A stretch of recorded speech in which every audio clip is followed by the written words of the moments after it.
एक सहाबी रोजाना अपने घर किसी न किसी को लाते थे मेहमान बनाकर। उनकी बीवी तंग हो गई, उनकी बीवी परेशान हो गई, अल्लाह के रसूल की बारगाह में गई कि या रसूलुल्लाह सल्लल्लाहु अलैहि वसल्लम, ये मेरे शौहर फलां हैं, ये आपके पीछे पांचों वक्त की नमाज पढ़ते हैं, या रसूलुल्लाह वैसे आदमी तो बहुत अच्छे हैं लेकिन एक शिकायत है। तो अल्लाह के रसूल ने इरशाद फरमाया, क्या शिकायत है? तो वो औरत कहने लगी, या रसूलुल्लाह मैं परेशान हो गई हूँ, खाना बनाते बनाते ये रोजाना मेहमान को पकड़ के ले आते हैं, हम कितना खाना बनाएं? तो अल्लाह के रसूल खामोश हो गए, उस औरत को कोई जवाब नहीं दिया।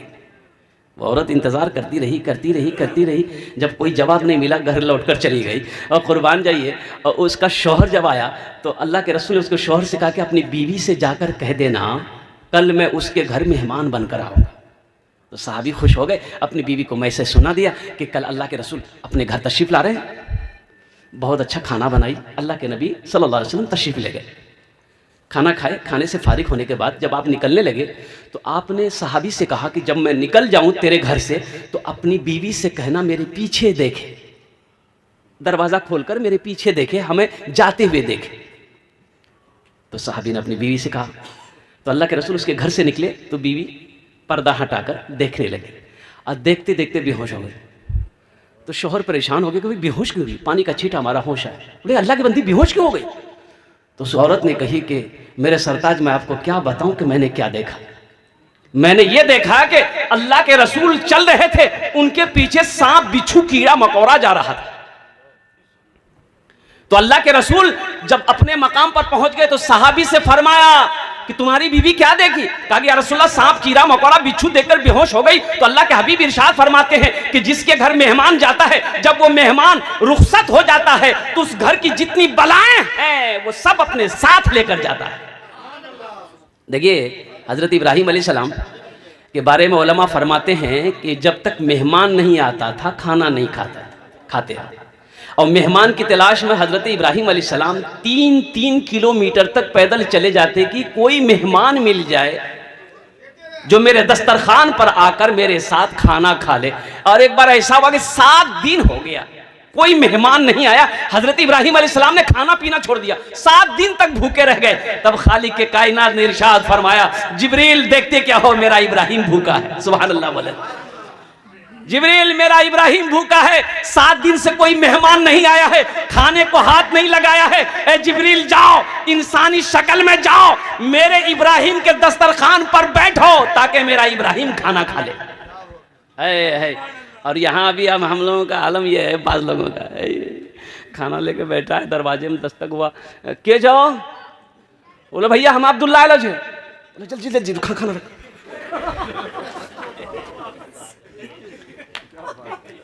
खाना से हटो। दरवाजा खोला, हाँ की बात है? बोला फला फला काम है। बोला ठीक है, शाम को मिलिया, अभी बहुत बिजी छिला मैं। मेरे भाइयों एक बात याद रखिएगा, खुश नसीब है वो लोग जिसके दरवाजे पे मेहमान जाता है। निकाह करो, निकाह नबी की सुन्नत है। ये बेटी वाला सोचा कि मेरी इकलौती बेटी है, एक लड़का है, बाहर से पढ़कर आया है, संस्कृत भी पढ़कर आया है, अगर उस लड़के से मेरी बेटी की शादी हो जाए तो बहुत अच्छा रहेगा। अपनी बेटी की तस्वीर लिए, एक आदमी को साथ लिया और उस लड़के वाले के घर पहुंचा। उसके बाप से मुलाकात हुई, लड़के के बाप से, कि मैं फला जगह से आया हूं, अब मुझे पता चला है कि आपके घर में एक लौता बेटा है, मेरी भी एक लौती बेटी है, अगर दोनों में रिश्ता हो जाए तो बहुत अच्छा रहेगा। आप जो लेंगे मैं देने के लिए तैयार हूँ, दौलत की कमी नहीं है, माल की कमी नहीं है। तो लड़के के बाप ने बोला भाई मैं पहले आपकी लड़की को देखूंगा। बोला देखिए, फोटो निकाल के दिखाया तो लड़के के बाप को पसंद आ गई लड़की। बोला कि बहुत अच्छा, मुझे तो पसंद है, मेरे बेटे को दिखा दिए जो निकाह करना, जो निकाह करेगा। तो बेटे को दिखाया तो बेटा बोला कि अब्बा फाइनल कर दिए, इसलिए कि लड़की ब्यूटीफुल है।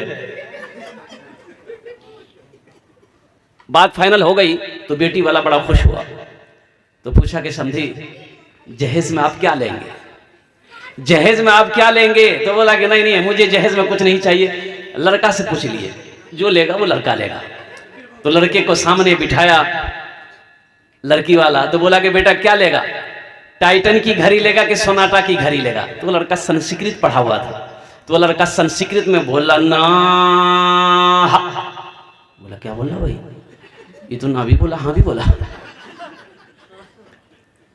उसके साथ में जो था बोला फिर पूछो ना हो, अरे संस्कृतम बोल रहा छो। बोले बेटा क्या लेगा? फ्रिज लेगा? फ्रिज लेगा।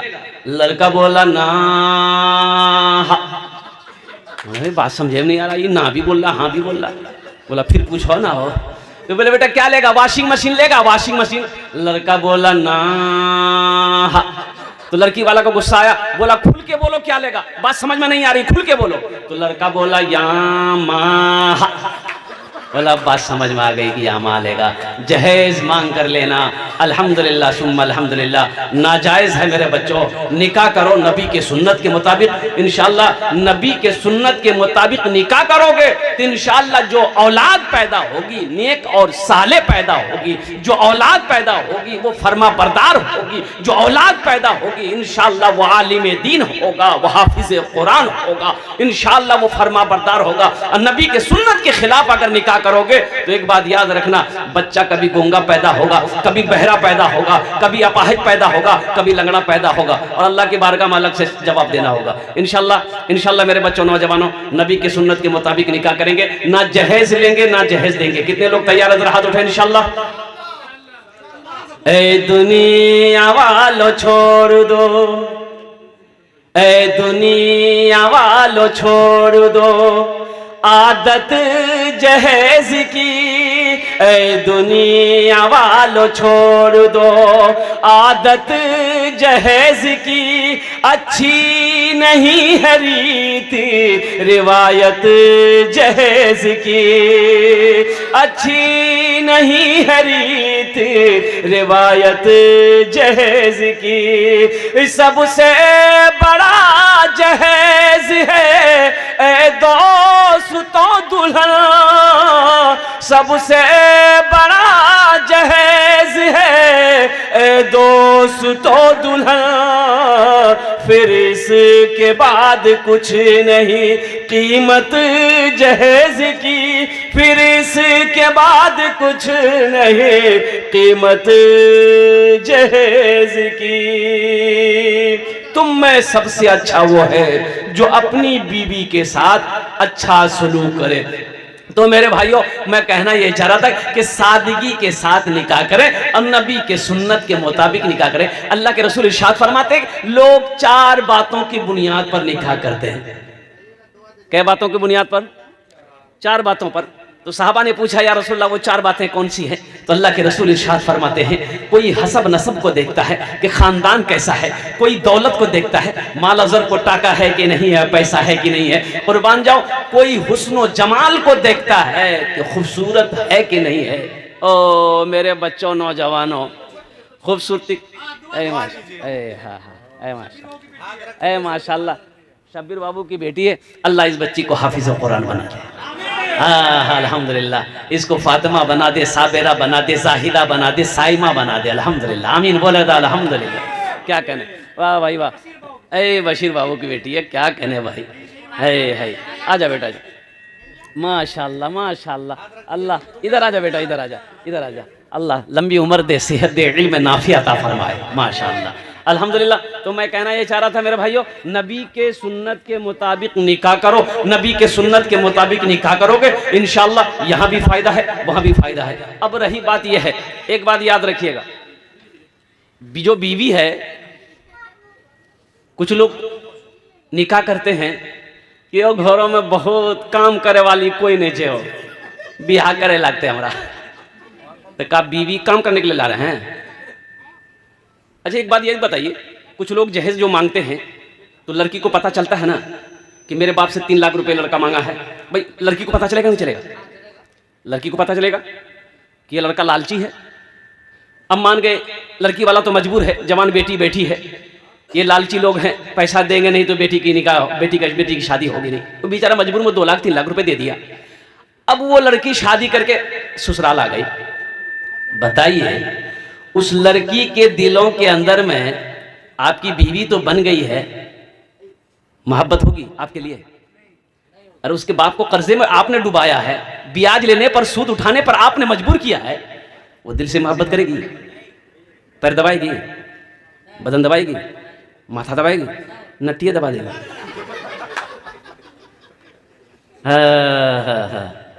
इसीलिए मांग कर जहेज ना। मौलाना अशरफ अली थानवी रहमतुल्लाह अलैह से एक मुरीद ने पूछा कि हुजूर मेरे बेटे की शादी है और लड़की वाला जहेज देना चाह रहा है, ले लूं? आपने इरशाद फरमाया कि हरगिज नहीं। अगर कोई खुशी से भी दे, अपनी मर्जी से भी दे, मना कर दो, मुझे आपके सामान की जरूरत नहीं है, मुझे तो लड़की चाहिए। और इंशाअल्लाह नौजवानों एक बात याद रखना, अल्लाह ने अगर किस्मत में दौलत लिख दिया है, तकदीर में अल्लाह ने पैसा लिख दिया है, इंशाअल्लाह तुम मिट्टी को छुओगे, अल्लाह उस मिट्टी को सोना बना देगा। और तकदीर में अगर दौलत नहीं है, लाख हाथ पैर मार लो, नहीं मिलने वाला।